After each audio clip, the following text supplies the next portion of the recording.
আসসালামু আলাইকুম। আমি এখন আছি মালয়েশিয়ার মালাক্কাতে। মালাক্কায় হচ্ছে আপনি অনেক রকমের হিল ট্র্যাক পাবেন, মানে ট্রেকিং করার জন্য অনেক হিল পাবেন, প্লাস হচ্ছে মাউন্টও পাবেন। হিল বলতে বোঝায় ছোট ছোট পাহাড়গুলো, আর মাউন্ট হচ্ছে যেগুলো হচ্ছে অনেক উঁচু। আমি এখন যেটাতে আছি, এটা আমি একদম নিচে আছি। এটা কিন্তু অনেক উঁচু। এটা হচ্ছে একটা মাউন্ট, এটার নাম হচ্ছে গুনুং দাতক। গুনুং দাতকের জাস্ট হচ্ছে নিচের সাইডটা, যেদিক দিয়ে হচ্ছে আপনি ট্রেকিং স্টার্ট করবেন, জাস্ট সামনে থেকে একটু দেখার জন্য এই জায়গাটায় চলে আসছি আমি। ট্রেকিং জোনে এখনো যাইনি। এটা হচ্ছে ট্রেকিং জোন, এটা থেকে স্টার্ট হয় এখান থেকে।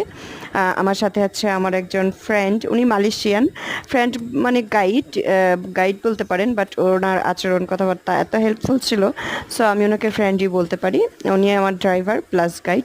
উনি আমাকে I সব was মালয়েশিয়ার যা যা আছে falling সব down কিছু one day ঘুরে ঘুরে দেখাচ্ছেন। নেক্সট in ভিডিওতে hiking. সব Yeah. বলে দেব।